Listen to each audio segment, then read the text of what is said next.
Friends, welcome back to my channel. तर आजच्या व्हिडिओमध्ये किचन नीटनेटकं टापटीप आणि स्वच्छ ठेवायला कोणाला नाही आवडत, तर तसंच आजचा ब्लॉग आहे। तर मी माझं किचन स्वच्छ नीटनेटकं टापटीप कसं ठेवते तर त्यामागे काही टिप्स फॉलो करते। किचनच्या ज्या काही टिप्स आहेत त्या मी फॉलो करते, तर त्यात मी तुमच्यासोबत आज शेअर करणार आहे, तर व्हिडिओ पूर्ण बघा। टिप नंबर पहिली, चपाती करून झाल्या की त्याच्या खालचा जो कपडा असतो तो कपडा बघा, इथे थोडासा जे आपण पिठाचं पडलेलं असतं, पिठाचं सांडलेलं असतं, तर हे पिठाचं लगेचच मी क्लीन करून घेते। म्हणजे काय होतं की ओट्यावरती मेसी दिसत नाही, खूप घाणेरडं दिसत नाही आणि ओटा लगेचच स्वच्छ होऊन जातो। जास्त आपल्याला काम करण्याची सुद्धा गरज पडत नाही। तर बघा, इथे क्लीन करून झाल्यावरती तुम्ही कसं दिसतायत बघा। सेकंड टिप्स अशी आहेत की मिरच्या आपण अद्रक किंवा जे आपण बाजारातून आणतो कॅरी बॅगमध्ये, तर बघा कॅरी बॅगमध्ये आपण असंच्या असं फ्रीजमध्ये ठेवून देतो, तर ते चांगलं दिसत नाही। तर त्यासाठी मी काय करते, तर कॅरी बॅगमध्ये न ठेवता असे हे तुम्हाला बाजूला कंटेनर दिसत असेल, हे जे प्लास्टिकचे जे स्टोरेज आहेत, हे मी याच्यामध्ये तुम्हाला केक्स वगैरे जर आणले असेल तर हे तिथे मिळतात। तर तुमच्याकडे सुद्धा असेल तर तुम्ही असे पण वापरू शकतात, किंवा मग तुमच्याकडे असतील ऑनलाईन घेतलेले तर तुम्ही ते सुद्धा वापरू शकतात। तर बघा, इथे कॅरी बॅगमध्ये ठेवायचं नाही आहेत, तर मी काय करते, कॅरी बॅगमध्ये न ठेवता असे मी प्लॅस्टिकचे कंटेनर स्टोरेज ठेवण्यासाठी दिसायला सुद्धा अगदी छान दिसतं। आणि बघा, इथे हिरवी मिरच्या ज्या आहेत त्याचे जे देठ आहेत ते काढून घेत आहेत। म्हणजे काढून घेतल्याने काय होतं की निवडून सुद्धा होतं आणि मग वेळेवर आपल्याला मिरच्या निवडायची गरज पडत नाही आणि लगेचच आपल्याला भाजीला घेता येतात। तर बघा, इथे असं मस्त या कंटेनरमध्ये मी स्टोरेज करणार आहेत, ठेवणार आहेत, तर दिसायला पण छान दिसतं आणि बघा लगेच इझिली आपण घेऊ शकतो। कॅरी बॅगमध्ये ठेवल्याने सारखं कॅरी बॅग एकत्र ठेवल्याने काय होतं की सापडत नाही वेळेवर। तर बघा, असं छान मी आलं आणि मिरच्या अशी ठेवून देते। त्यानंतर फ्रीजमध्ये हे जे साईडचा जो डोर असतो फ्रीजचा, त्या फ्रीजच्या डोअरमध्ये असे छान हे कंटेनर मस्त राहतात। बघा तुम्ही किती छान दिसत आहेत, तर असं हे ऑर्गनाईज करू शकतात तुम्ही। तर त्यानंतर तिसरी टिप अशी की इथे बघा जे देठ वगैरे आहेत, किंवा मग जो दुसरा तुमचा ओट्यावरती जो कचरा वगैरे असतो, अजून काही कचरा निघतो, जो भांडे घासल्याने जो कचरा येतो, आणि चहापत्ती पावडर आपली, तर तशीच ती सगळं चहापत्ती पावडर वगैरे ह्या एक पॉलिथिन करते। पॉलिथिन का करते, कारण ओट्यावरची आपली जेवढी दिवसभरची जी ओला कचरा असतो तो ओला कचरा असा कॅरी बॅगमध्ये भरून मग रात्री मी डस्टबिनमध्ये अशी एक छान गाठ मारून घेते, म्हणजे कचरा बाहेर पण येत नाही आणि मग घाणेरडा वाससुद्धा येत नाही। तर बघा, चौथी टिप अशी आहेत की आपण स्वयंपाक झाल्यानंतर बघू शकतात इथे की आपण तेलाचं आणि मिठाचा डब्बा पुसत नाही, तर पुसल्याने काय होतं की तो तसाच मेसी राहतो आणि तेलकटाचं आणि पिठाची डाग उडालेले असतात, तर ते खूप चांगलं नाही दिसत। तर म्हणून मग मी असं ओला कपडा करून तेलाचं आणि मिठाचा डबा असा स्वच्छ पुसून घेते। बघा ओट्यावरती किती छान दिसत आहेत, तर असं करते मी। तर 5व्या नंबरची टिप अशी आहेत की स्वयंपाक झाला की गॅसवर बघा तुम्ही इथे पिठाचं सांडलेलं असतं, तेलाचं उडालेलं असतं, किंवा मग फोडणी दिलेली असते ते सुद्धा उडालेलं असतं, तर असाच छान गॅस पुसून घेते लगेचच। म्हणजे मला डीप क्लीन करायची गरज पडत नाही, डीप क्लीन करण्याची रोज गरजसुद्धा पडत नाही। तर अशा छोट्या टिप्स मी फॉलो करत असते। तर बघा, असंच साईडनी छान असं गॅस सगळीकडनं पुसून घेणार आहेत स्वच्छ। तर काय होतं याने की जे आपला जो टाईम असतो तो टाईम वाचतो आणि आपल्याला जो किचनसाठी जास्त वेळ द्यावा लागतो तो देण्याची वेळ येत नाही। असा रोजच्या रोज क्लीन केला की आपला जो गॅस आहे तो सुद्धा स्वच्छ राहतो आणि मग तिथली जी घाण असते ती सुद्धा क्लीन होऊन जाते। तर लगेचच हे काम लगेचच करत असते। तर बघा, 6 नंबरची टिप अशी आहेत की भांडे घासून झाले की आपण बेसिंगच्या इथे बघा तुम्हाला अशी घाण दिसत आहेत, तर काय होतं ही कधी आपल्याला कंटाळा आला की मग आपण बेसिंगच्या इथले भांडे तर घासतो, मग बेसिंगच्या इथली तर काय होतं की आपण भांडे घासतो पण आपल्याला बेसिंग घासायचा कधी कंटाळा येतो, किंवा आपण मग रात्रीच एकदा वॉश करतो। तर तसं नाही करत मी दिवसातून 2दा किंवा 3दा जर भांडे घासले तर मग बेसिंगच्या भांड्याला सुद्धा असं साबण मारून घेते, साबण लावून छान धुवून घेते।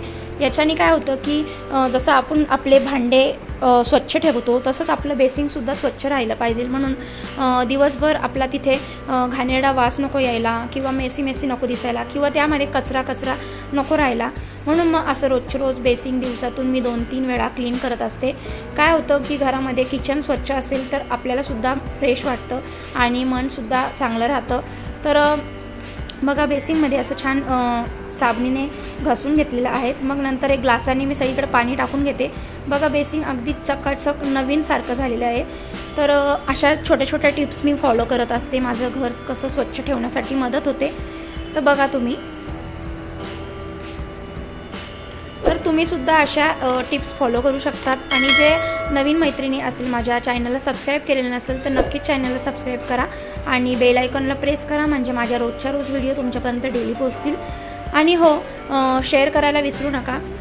तर बघा 7वी टिप अशी आहेत की इथे तुम्ही बघू शकतात, आपण बेसिंग क्लीन केलं की त्यानंतर बघा घसणी असते, आपली भांड्याची जी घसणी असते ती काय करतो आपण अशीच खरगटी ठेवून देतो। त्याने काय होतं की मग त्यालासुद्धा छिलटे वगैरे लागतात किंवा मग त्या खरगट्याने तिथं झुरळं वगैरे येतात आणि मग दिसायलासुद्धा वाससुद्धा खूप घाणेरडा येतो। तर तसं नाही करत मी लगेचच घसणीला एक घसणी चांगली नळाखाली स्वच्छ धुवून घेते आणि मग नंतर साबणीच्या भांड्यात न ठेवता तुम्ही असं एक सेपरेटली एक छोटंसं डब्बा करू शकता प्लॅस्टिकचा, त्यामध्ये तुम्ही हे घसण्या वगैरे ठेवू शकता। त्याने काय होतं की घसणी छान कोरडी वाळते, स्वच्छ होते आणि लवकर स्वच्छ होऊन जाते। तर बघा 8वी टिप अशी आहेत की मग काय होतं की आपण सगळं घर जसं स्वच्छ ठेवतो, किचन जसं स्वच्छ ठेवतो, तसं आपलं फ्रीजसुद्धा स्वच्छ ठेवणं आपल्याच हातात आहेत। आणि आपल्या घरामध्ये कोणी येतं जातं तर मग बेसिंगला फ्रीजला कसं आपले तेलकट हात लागतात, फोडणी देताना हात लागतात, ओले हात लागतात, त्याने काय होतं की फ्रीजवरती डाग दिसतात मग ते चांगलं नाही वाटत। म्हणून मग मी काय करते, दिवसातून एक हात फ्रीजवरती असा ओला कपडा करून मारून घेते आणि आठवड्यातून एकदा तुम्ही ह्यावरती तुमच्याकडे जे पण किचनवरती जे क्लीन करायचं तुमच्याकडे जे असेल लिक्विड वगैरे तर लिक्विडने क्लीन करू शकतात। रोज लिक्विडने क्लीन करत नाही, कारण काय होतं की मग लिक्विडने रोज क्लीन करून खराब होतं। तर बघा इथे आता 8वी टिप अशी आहे की आपण जेव्हा किचन ओट्यावरचा जो कपडा असतो आपला, जो डेली यूजचा जो आपला कपडा असतो तर तो कपडा काय होतो की पुसून खूप खरगटा होऊन जातो, खूप खराब दिसतो आणि त्याचा खूप वास येतो।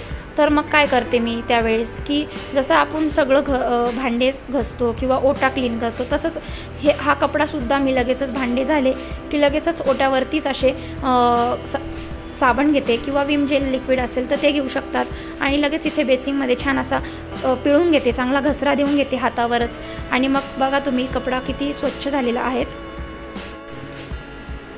तर अशा छोट्या छोट्या टिप्स फॉलो केल्याने घरसुद्धा अगदी स्वच्छ राहतं।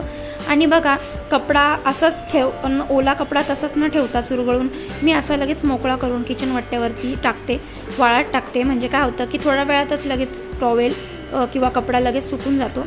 तर बघा 9वी टिप अशी की इथे बघा तुम्हाला दिसतंय की आपण स्वयंपाक केला की ज्या आपल्या बरण्या असतात किंवा चहा साखरीचा डबा असतो किंवा मग आपला मसाल्याचा डबा असतो आपण तसंच ठेवतो।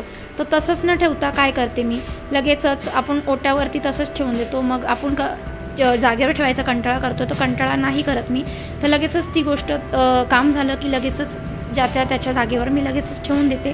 त्याने काय होतं की ओट्यावरती पसारा दिसत नाही आणि ओटा स्वच्छ राहतो आणि चांगला दिसतो आणि कामही वाचतं आपलं। तर बघा इथे 10वी टिप अशी आहेत की आपण काय करतो, मिक्सरचं यूज करतो किंवा मिक्सरमध्ये काही वाटून घेतो तेव्हा काय होतं की मिक्सरवरती असे जे डाग लागलेले असतात किंवा मग आपण जे वाटण करत असतो ते असं खाली वगळ आलेली असती किंवा सांडलेलं असतं त्यावरती। तर मिक्सरचं भांडं तसंच ठेवलं की मग ते खरगटं तसंच राहतं आणि मग चिकट होऊन जातं, मग आपल्याला नंतर घसायला खूप प्रॉब्लेम येतो। तर मी काय करते, लगेचच काम झालं की ओला कपड्याने लगेचच असं पुसून घेते आणि मिक्सरच्या खालतीसुद्धा लगेच असं जेव्हा मिक्सर यूज करते तेव्हा लगेच मिक्सरच्या खालूनसुद्धा असं ओल्या कपड्याने पुसून घेते, म्हणजे तिथंसुद्धा सांडलेलं काय असेल ते सुद्धा क्लीन होऊन जातं। तर 11वी टिप अशी की बघा इथे आपण काय करतो, भांडे घासायचा दिवसातून कंटाळा येतो, तर आपण काय म्हणतो की भांडे आपण एक खट्टीच घसूया किंवा मग एक साथ जास्त भांडे निघाले की मग घसूया। तर तसं न करता मी काय करते, थोडे भांडे निघाले की मी लगेच बेसिंगमध्ये असे घसून टाकत असते। आणि हो, इथे बेसिंगचं आपलं जे मिक्सरचं भांडं आहे तर मिक्सरच्या भांड्याला असं रबर आलेलं आहे, तर हे रबर काय करतो आपण की आपण लगेचच झाकण धुवायला घेतो, तर तसं नाही करत मी. रबरसुद्धा काढून धुवत असते. तर रबरामध्ये तुम्ही बघू शकता इतकं चिकट झालेलं असतं. आपण जे वाटण केलेलं असतं किंवा मग जे काही तुम्ही दळलेलं असतं ते त्याचं ते त्या रबरामध्ये घुसलेलं असतं किंवा मग तिथंच राहिलेलं असतं खरगटं. त्याने काय होतं की मग झाकणाला खरगटं राहून राहून चिकट होऊन जातं आणि आपल्याला समजूनसुद्धा येत नाही त्या रबरामध्ये किती घाण झालेली असते. तर तसंच आपण यूज करत असतो. म्हणून मग मी काय करते, लगेचच रबरसुद्धा डेली मिक्सरचं भांडं जर यूज केलं लगेचच मी असं क्लीन करून घेते. आणि हो बघा आता किती स्वच्छ दिसत आहे. आणि भांडेसुद्धा लगेच थोडे थोडे निघाले की लगेच असे धुवून टाकते. थोडे भांडे असेल तर तुम्ही असे ओट्यावरसुद्धा लगेच ठेवू शकतात सुकवायला. आणि थोड्या वेळाने वाळले की सुकले की लगेच तुम्ही रॅकलासुद्धा लावून देऊ शकतात. अशा छोट्या छोट्या टिप्स मी फॉलो करते. तर बघा इथे आता जी 12वी टिप्स आहेत तर ती म्हणजे काय, तर रिकाम्या वेळेस मोबाईल किंवा मग असंच बसण्यापेक्षा काय करते मी, हा जो लसूण आहे तो लसूण सोलून घेते. मग लसूण सोलल्याने काय होतं की आपल्याला भाजीला फोडणी देताना लगेचच लसूण अवेलेबल असतो, सोललेला असतो आणि आपला तो टाईमसुद्धा वाचतो. लसूण सोलण्यामध्ये जो टाईम जातो किंवा मग छोट्या छोट्या गोष्टींमध्ये टाईम जातो तो आपला वेळ वाचतो. तर बघा इथे लसूण पण सोलत आहे, एकीकडे शिवांश संघसुद्धा मी गप्पा गोष्टी चालू आहेत दोघांच्या. तर तो माझ्या संघ गप्पा त्याच्या एकसारखे गप्पा चालू असतात माझ्या संघ. तर मग मी त्याच्यासोबत बोलत होते आणि एकीकडे लसूणसुद्धा सोलत होते. बघा असा वेळेची बचतही होती आणि आपले दिवसभराचे काम ते सुद्धा पूर्ण होतात. तर अशा ह्या छोट्या छोट्या काही टिप्स आहेत त्या मी फॉलो करत असते माझ्या किचनसाठी. तर माझ्या अशा किचनच्या छोट्या छोट्या टिप्स तुम्हाला कशा वाटल्या तर मला कमेंट करून नक्कीच सांगा आणि आवडल्या असेल तर नक्कीच चॅनलला सबस्क्राईब करा. तर बघा इथं किचन तर बघा इथे लसूण सोलून तर ठेवलेलं आहे, पण मग हा तुम्ही ठेवायचा कशात, तर हे प्लास्टिकचे जे डबे येतात ऑनलाईन आपण काय ऑर्डर केलेलं असेल तर असे डबे मिळतात. तर आपण हे डबे फेकून न देता त्याचा रियूज करू शकतो आणि त्यामध्ये मी असं लसूण सोलून ठेवलेलं आहे. हा लसूण तुम्ही 15-20 दिवस आरामशीर यूज करू शकतात. फ्रीजमध्ये ठेवायचा आहे लसूण सोललेला. तर बघा व्हिडिओ आवडल्यास व्हिडिओला लाईक शेअर सबस्क्राईब करायला विसरू नका. व्हिडिओ कशी वाटली, तुम्हाला यूजफुल असेल तर मला कमेंटमध्ये नक्कीच सांगा तुम्हाला कोणती टिप्स आवडली. तर चला भेटते आता पुढच्या व्हिडिओमध्ये.